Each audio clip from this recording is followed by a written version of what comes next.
Okay, I'm going to call this meeting to order. First order of business is pledge of allegiance.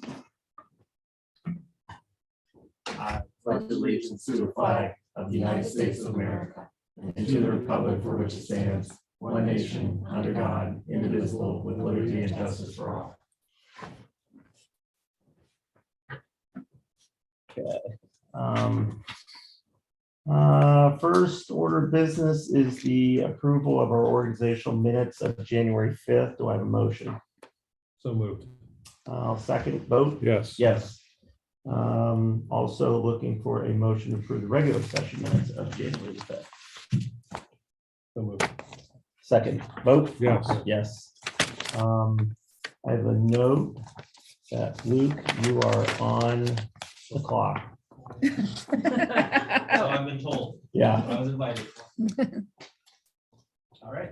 Well, so I was hired in October by Beth to be, well, one of the two jobs I technically have as records clerk. Oh, only two? Apparently only two. Oh. It feels like more sometimes. It is more. Yeah.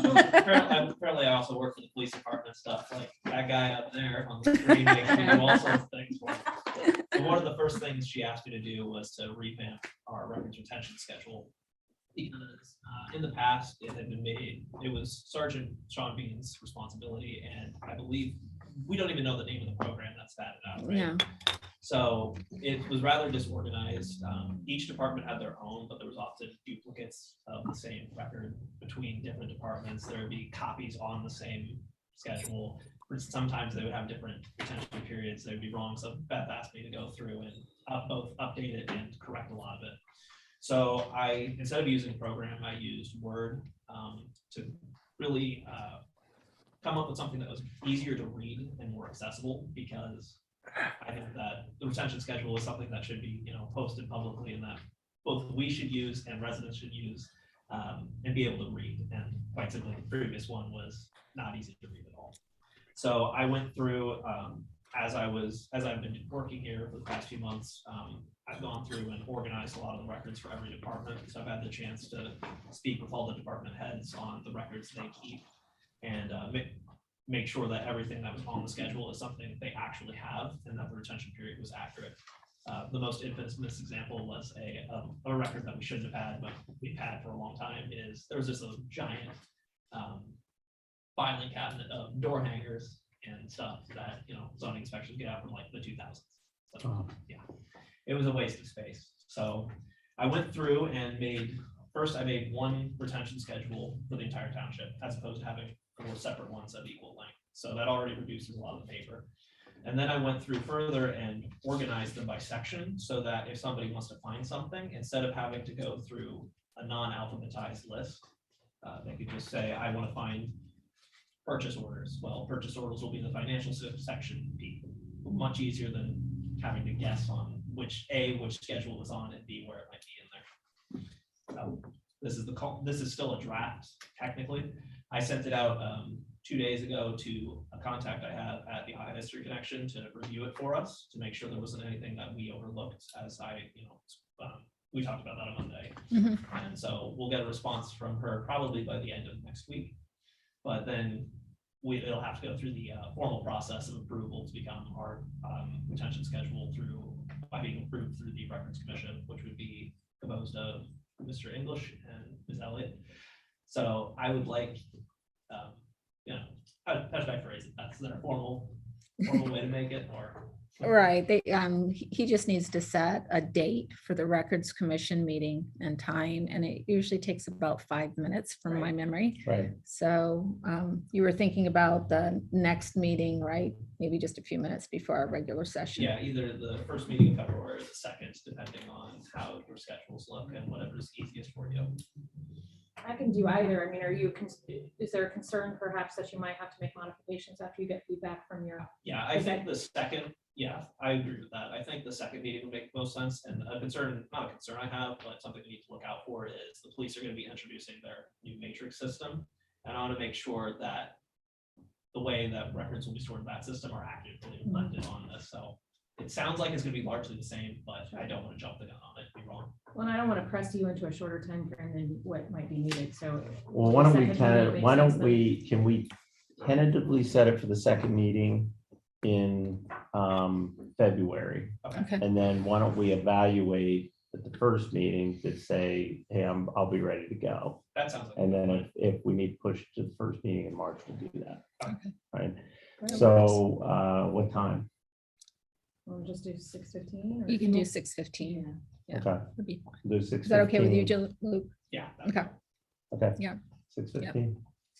And not to brag, again, the next meeting, just say, I think I'm on schedule and Yeah. we'll. Yeah. we'll- We'll do. How long do you need to post that? just 24 hours in advance. Oh, okay. All Yeah. right, cool. But I would like to brag a little bit because he took a terrible, It looks. it was great. terrible. It does. And I love tried following it for organization. years and Yeah. he's got it very, very well organized. He's put a lot of work into it and Love thank you it. very much. Yeah. Okay, thank you for doing that. It was definitely needed. And Great. it's up to you, hun, if you, oh, I'm sorry. It's on record now. Sorry, thinking of my kids, whether or not you'd like to stay or go ahead and take off. I'm fine staying. Okay, okay, good. Sorry about that. Okay. Well, that's all right. He said to my my daughter's new boyfriend is on the phone talking. They have to be on the speakerphone. And I said, well, I love you both. And Jamie looked at me like, did you just say that? And I said, oh my God, I just said that. So that's on record too.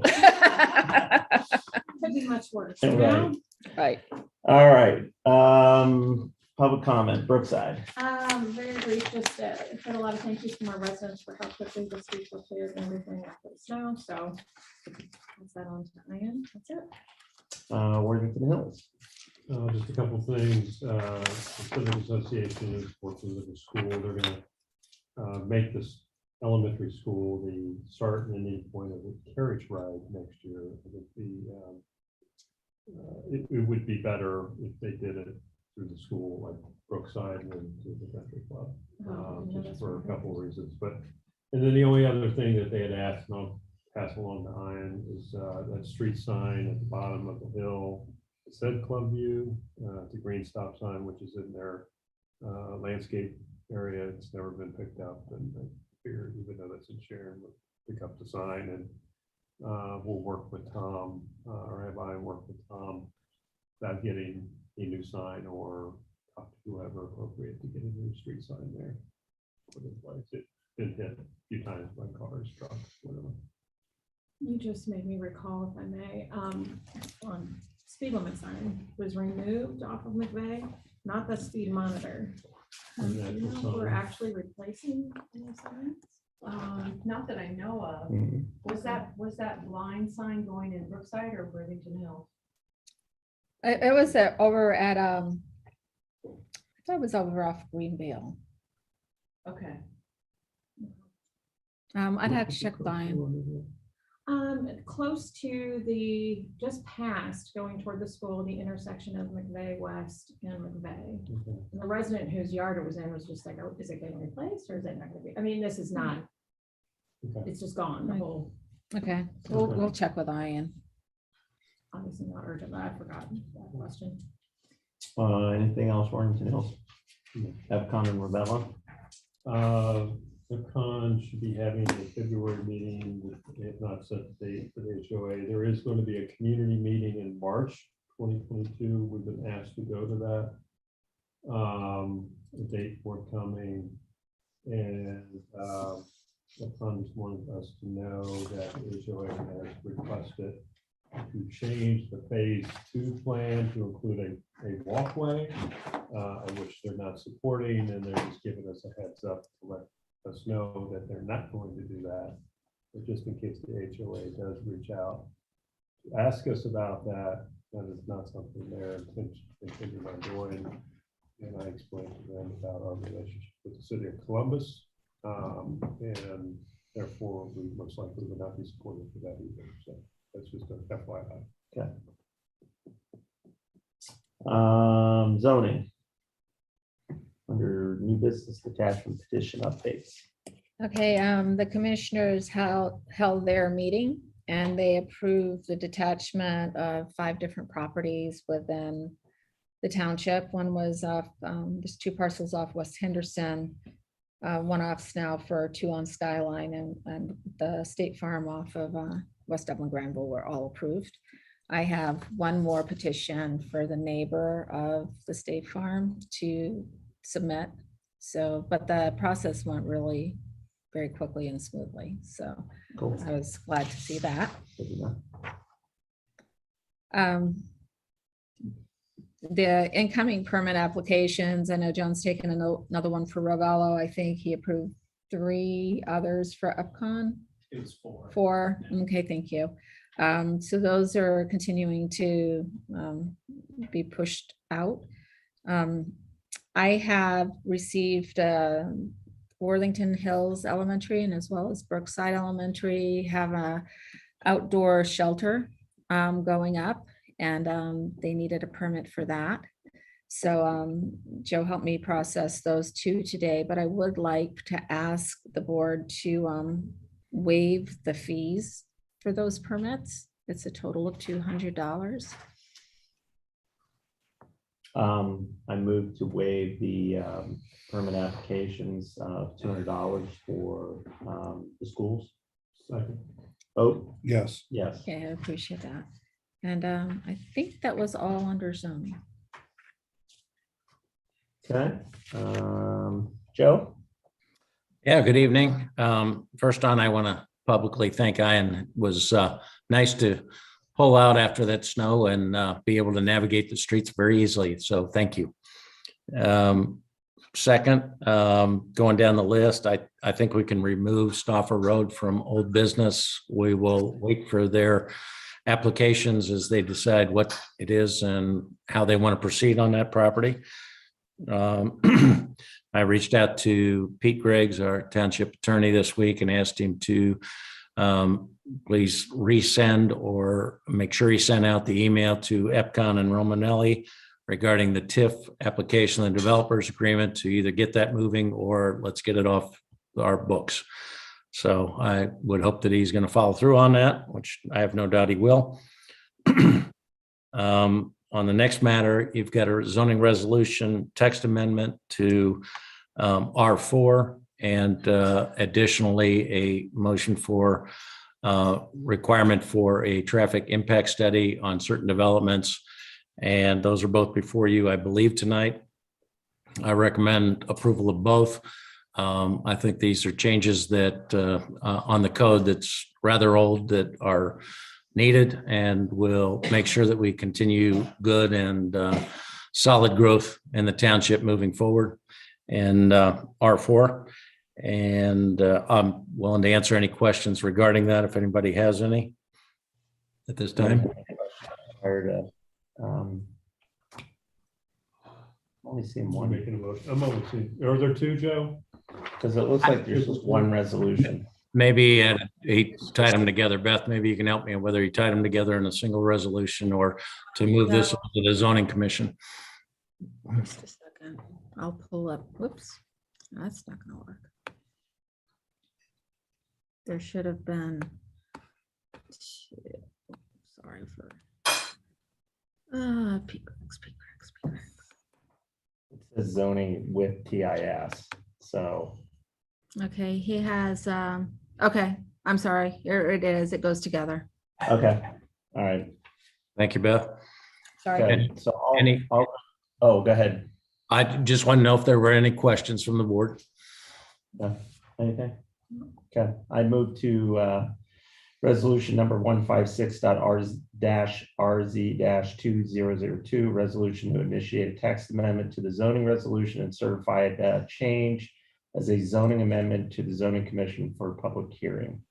So move. Second. Vote. Yes. All right. And with that, with the Brookside POD, I received notification this week that they are ready. They've got a second set of drawings with revised comments from our previous meeting with them. They're ready to go on that. I'm expecting them to submit that. I do not believe it'll come in as a formal application. I believe they're going to do this as a pre-application meeting. Therefore, with the help of Beth, we've scheduled a zoning commission work session on Monday, January 24th at 6:30.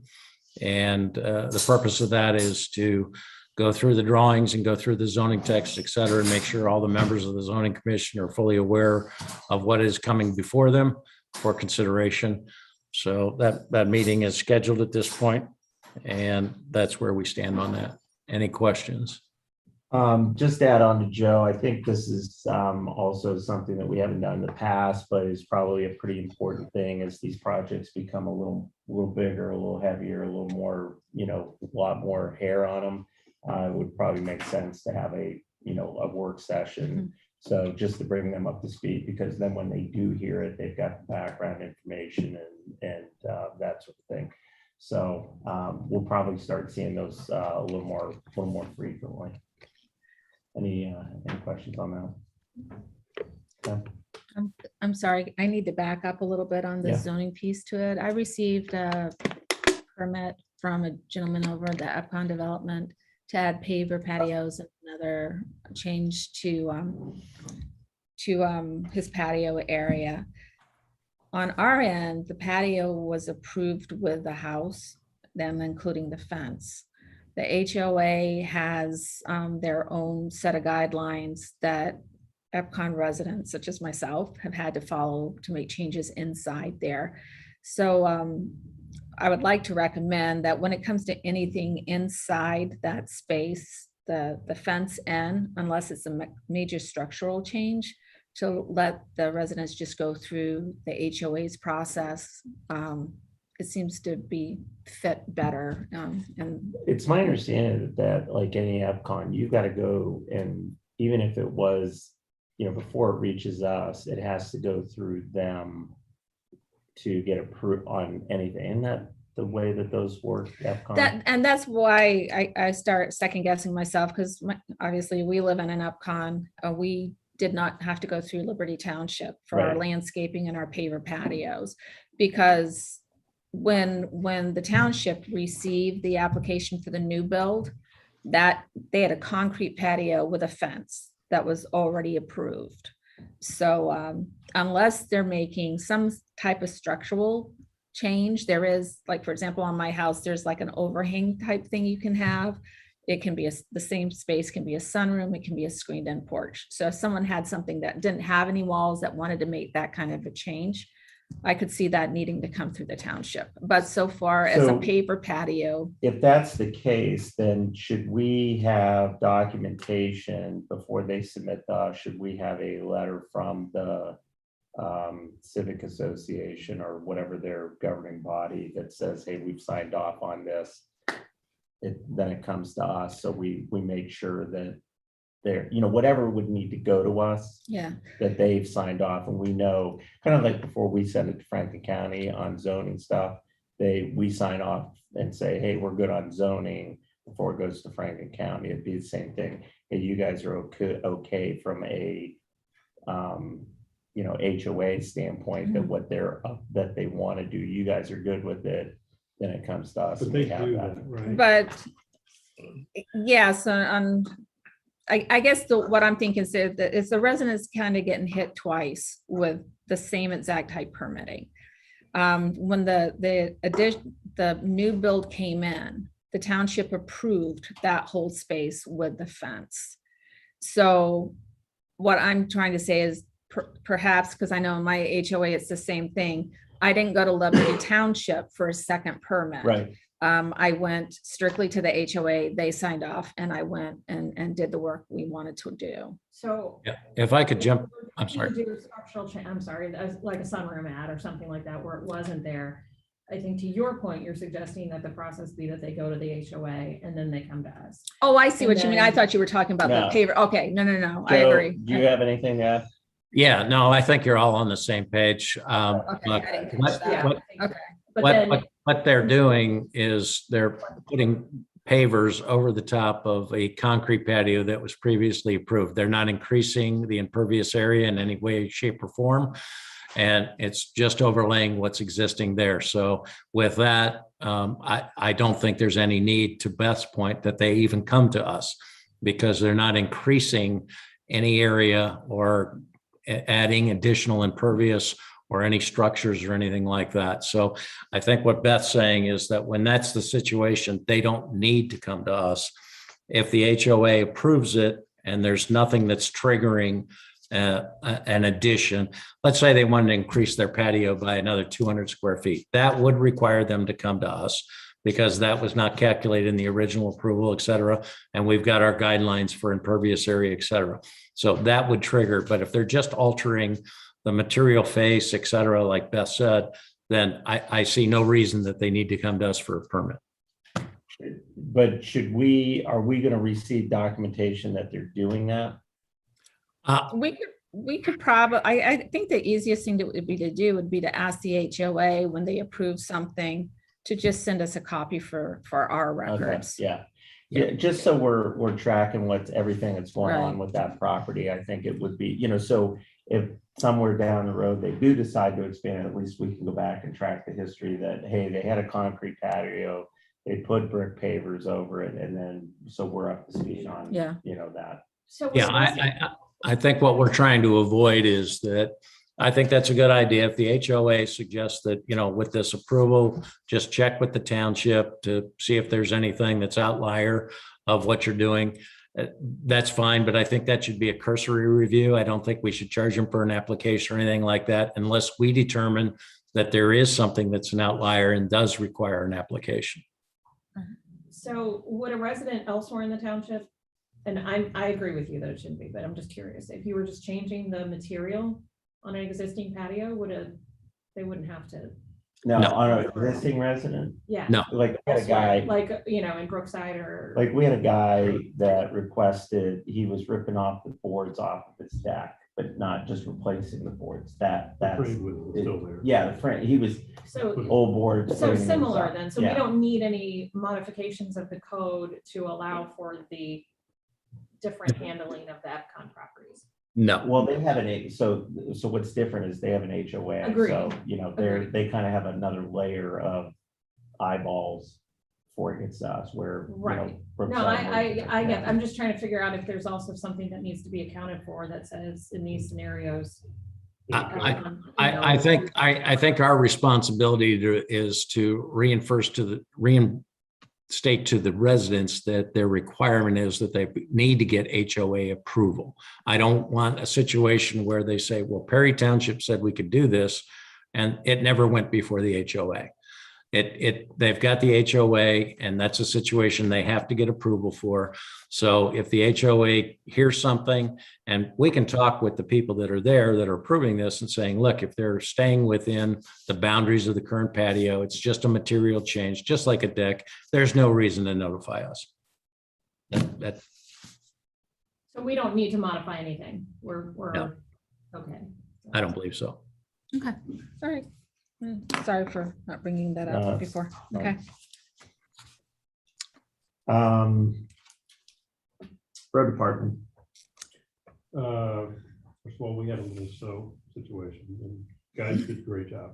I think they were out there pretty much when that snow hit the pavement. So I heard nothing but compliments from everybody regarding that. On another note, we did have a meeting with the owners of LAPD down on Schuster Road. For some time, you may recall this, and they wanted us to vacate the roadway, and it got to be very complicated after some research by the county engineer. That property is actually owned by the heirs of the Jewett family, and basically what they have is a road easement over that property. So to vacate that roadway would then get into trying to figure out the rights of the heirs and who they are, and the last deed that we had is 1928. So they have been using the end of Schuster as employee parking. And so one of the suggestions by Pete was to do an easement agreement with them, allowing them to utilize the end of that roadway for a express purpose, with the understanding that they hold us liable for nothing, and that there'll be some additional protections there. And so I just kind of tell you this conversation was occurring. Pete is going to draft something for us to take a look at the end, but it is only for parking. It's nothing to do with building over Schuster, near Schuster. So let me ask you a question. What if we were able to vacate that, Mhm. what would LEPD want to do ultimately? Use it as parking. So they're not changing what they're currently using it for right Correct. now. It wouldn't allow them, because here's the way I look at it. If LEPD wants to eventually expand or do whatever, and this is a limiting factor, I would say if they're willing to put forth the expense to get it vacated by the Jewett family and whatever, then, let's get rid of it and let it and vacate it. But I'm not saying that we should use township money to do that, but if they want to go through the bells and whistles, we will support that. But in the meantime, In a couple of things, they don't want to spend the money. okay, First of all, All right. the county engineer is resistant to vacating roadways. The county engineer's office also indicated that there is obviously a grass strip between the end of that road and Bethel, right, and the county commissioners are not inclined to vacate that for the intent that in the future that they may wish to connect with Bethel, and therefore it's another reason why they will not support Okay. our request. got it. And there is a huge gas line that Yeah, I runs through remember that there was a property, as huge you gas recall. line, yeah, So building there is really not an option for them, okay. but they do want to use it, continue to use it for parking, and, Right. it just seems like a reasonable thing, but we'll get something in front of the board for y'all to take a look at. Okay. If I could add something to that, it may just be terminology, but I do not believe we want to grant an easement. I want to believe we want to offer them a revocable license agreement to use it. A license is revocable, an easement isn't. So that if Franklin County at some point does decide they want to blow through there, we don't want somebody coming back saying, well, you gave us the rights to use this and now you got to compensate us. By doing a revocable license agreement with them, we can allow them to use it for parking at its current condition. But at any given time in the future, the township has the right to revoke that license and allow the county to do what they want to do with it. In Joe, that's an excellent point. I think I used the word easement. I think Pete used the word license License agreement. agreement. Okay, in our great. text. Yep. As he did, we did talk about, well, what if in 2-3 years, we don't want them to do that anymore for whatever particular reason. He says, well, it has to be revocable. There you go. That's it on that. And So- are they paying any fees or anything to, just if we're gonna absorb the legal and everything to accommodate this, or no? I think there's several issues here. Obviously, one is, as Chet mentioned, that they're going to need to carry adequate liability insurance. And I think that's something the board can consider at the amounts and how that increases over time. There's the additional use or maintenance on that road. If there's anything, that's something for the board to consider, whether that's borne by the township or the county or whoever, or them. I don't envision that the use will be so great, but literally over 10 years, it could get to a situation where it needs repaving, et cetera, due to their use. So that's a consideration we can all talk about, and we can help advise you all as it comes before you. And Joe, I think Pete's on track on that with what you're saying. In essence, what I told him, I said, I don't want the township, besides your bill, I don't want the township incurring any expense associated with you having the ability to park there. And so if we're to replace, repair that roadway, it's going to be as a result of their parking. It has to be on their dime ultimately. And so I don't know that this will be a one-page agreement, it'll be a multi-page agreement here, but I'm just kind of giving folks a heads up that this is coming your way. There's no urgency to this. I think we ought to have as many eyeballs on this as possible, so that we make sure that we are covered as well as they're covered, if we're going into this with them. So. Well, nothing else. I do, one thing. Can you, ask Ian that, so, the drainage on, Campbellwood Yes. Court, that we need to get a final study on that or a final recommendation from the, and I think we talked about that a couple of meetings back, is because the resident that we've been working with reached out to me saying, hey, was there ever anything, was there ever a final report or a recommendation? So. Got it. Okay, fire and EMS. I have three things. Oh, Sorry. First thing is Assistant Fire Chief Chris Craig came in with all the new COVID things going on and protocol and illnesses and such. He met with me and Mary and the chief. The process that I put out there relatively recently, Worthington is following the same, with the exception of when an employee comes back, their fire and EMS is being required to wear an N95, which obviously they're in close proximity to patients. So that made perfect sense. He is quite the expert in this field and gave us some valuable information. So Chief Zambito is going to be at the first meeting in February. If anybody would have an interest in the Assistant Fire Chief coming in too and answering any COVID questions, he's happy to do that. But I thought I'd put that out to you first to see if there's an interest, or you can just let me know sometime prior to the next meeting. I sent out an email earlier about a rollback situation and so far as the fire fund. After I sent that email, I realized that there's a little bit more studying to be done. The rollback is actually not levy funds. It's a state make whole amount that comes from income tax and sales tax monies. So I need to take a closer look to see if that is even applicable. Ben, I'll let you know. So is that okay? Okay, and I'll send you the contracts. I know I have them in my email, but I remember looking at them years ago when I first came. yeah, I mean, it goes back to 2000 initially, and then there's like 2 or 3 amendments since, but I'm gonna go ahead and contact the state. That part is certainly more relevant at this point than Right. what's in the contract, but I thought it would be a good time for us to. Yeah. revisit it and- Yeah, absolutely. So any case, I'll let you guys know, or if there's any question, let me know, okay? And that's all I've got under fire. Police. Good evening, everyone. The only thing on the agenda tonight is looking for approval to approve the collective bargaining unit agreement between the FOP and our bargaining unit members at the police department. I don't know if everyone had a chance to look it over. And if anyone has any questions.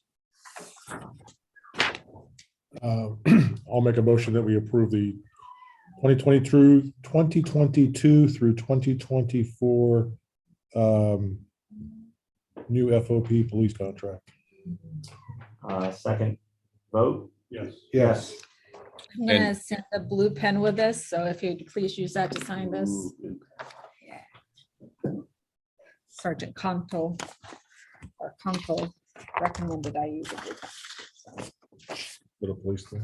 I guess. Yet Officer Julie Brown doesn't. I noticed that.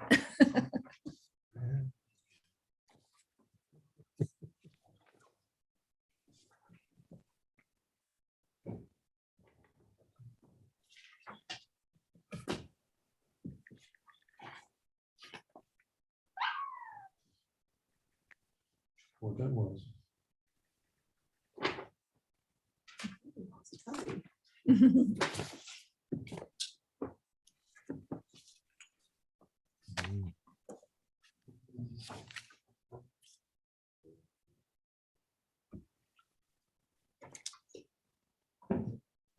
Oh, yeah, I'll give this back to the sergeant.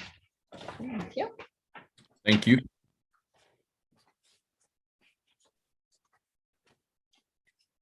Anything else, Steve? That's it. Oh, no, We no. got one more. Steve, you got one more, doll. See, Oh. darling, I'm so sorry. Don't let Ian hear that.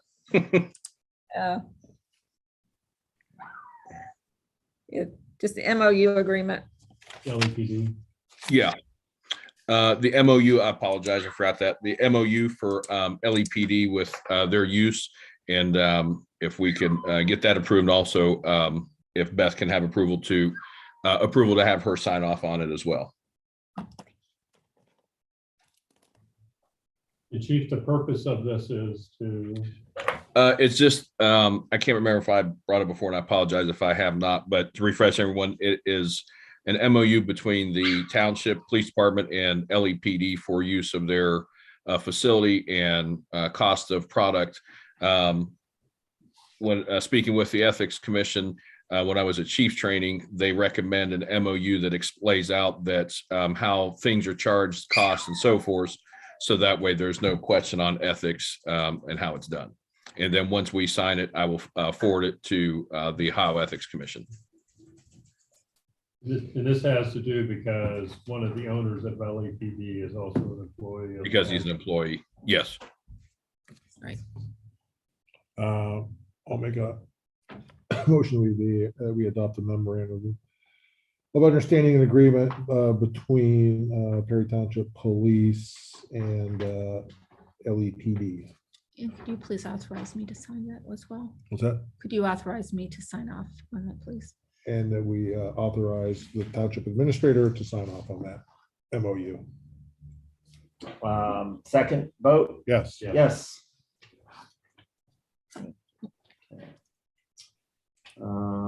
Madam Administrator. Okay, Oh, sorry, Steve, anything else? No, that's it. Thank you. okay, well, first, our new payroll system Mary has run our first payroll.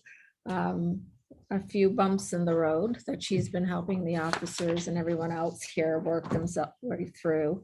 But we are officially moved over to that new system. And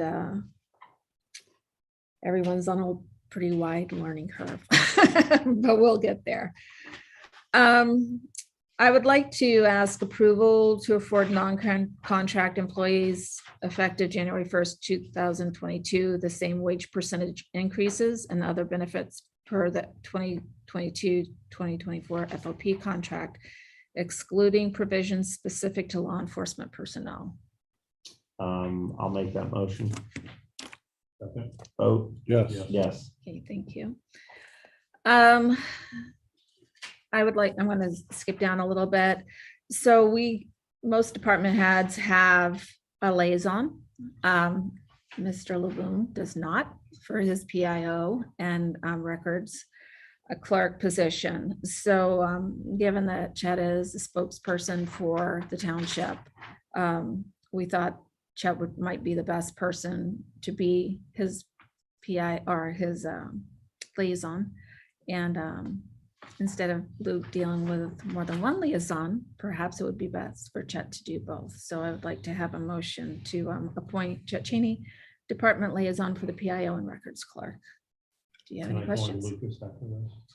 Can I just, Apparently you have to can I call just him throw Han. something out there before we vote on that? Sure. Are we allowed to have the fiscal officer be a liaison? The reason I ask is I think Oh, no. when you read the code, the fiscal officer is ultimately responsible for records retention, has to come up with the records retention policy and all that. Mhm. And primarily what you're doing, I think, is records and record retention. I'm not gonna call him. I'm not trying to disrupt anything. No, No. I mean, I'd be fine with that.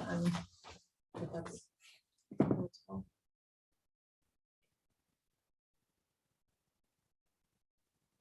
It's up to the What's the board. board's wish? Is that- I'm good. I think it's, if we can do it, I don't mind that. I mean, it's a liaison is like an official position. That's just something we do internally. Okay, But like I said, I think just because ultimately records and that kind of thing falls under the responsibilities of the fiscal officer, record retention policy and all that, and even like minutes does.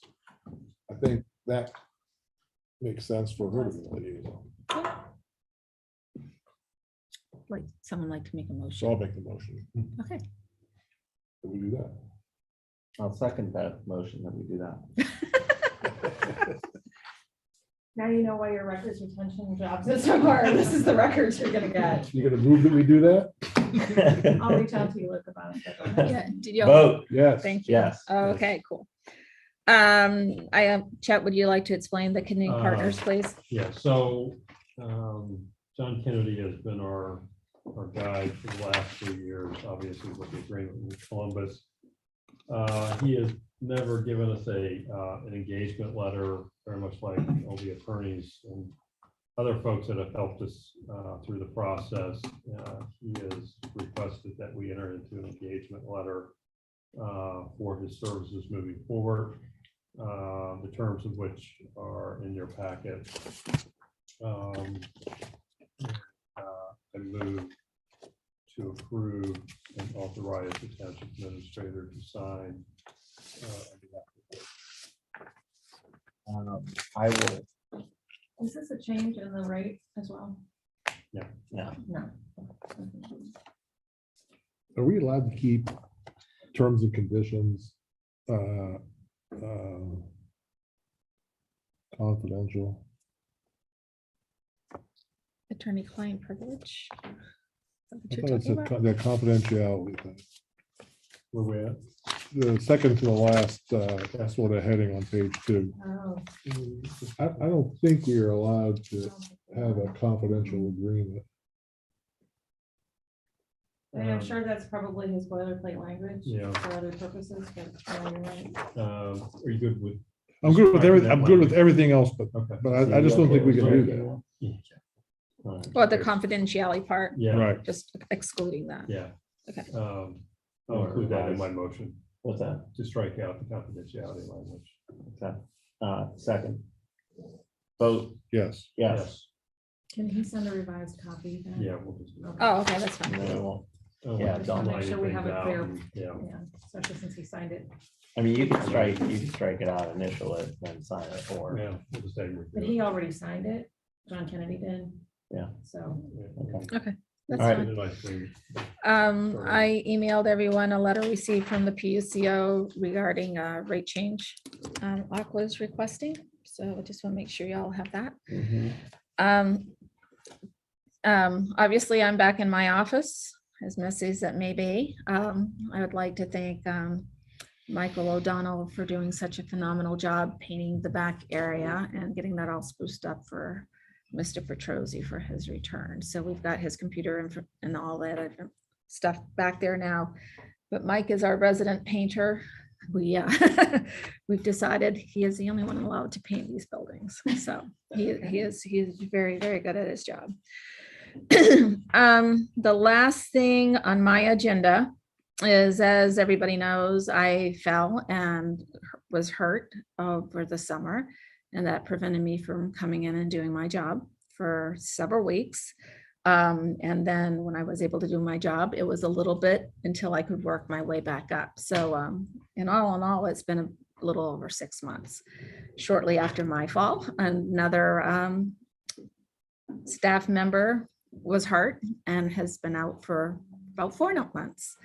And someone needed to take up the slack of doing a good portion of my job and the other staff members as well.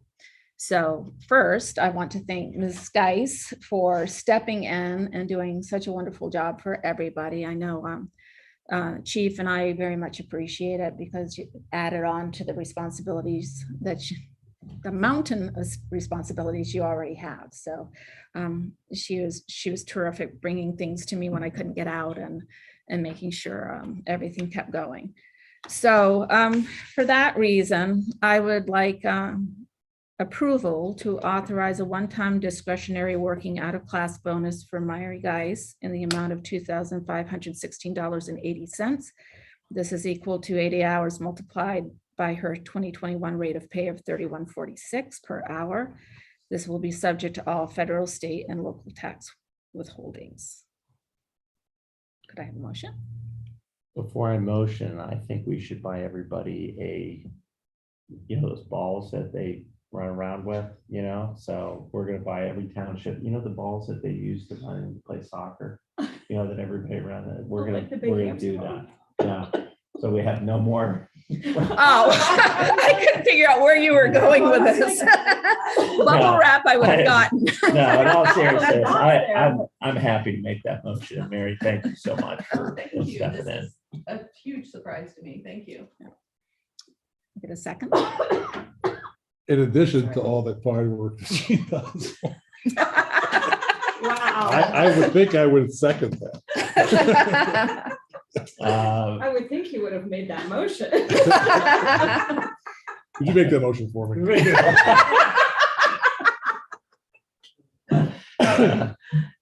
Vote, Yes. yes, Thank you very Well, much. Thank you Karen. very much. yeah, And that's all I have on my agenda.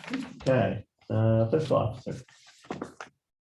I'm sorry, I'm having a little coughing fit here. Make a motion to approve payroll and approval. I'll make that motion. Yes. This And is just then, because I can't drink water. This is not related to anything else. and then we're gonna head into executive session. So I move to enter into executive session concerning employee compensation pursuant to ORC 121-22, section G1 by roll call vote. Mr. English? Yes. Mr. Cheney? Yes. Mr. Roper? Yes. All right. Thanks, Oh, everybody. Whoa, I gotta turn. Good night, this all. off. Right. Thank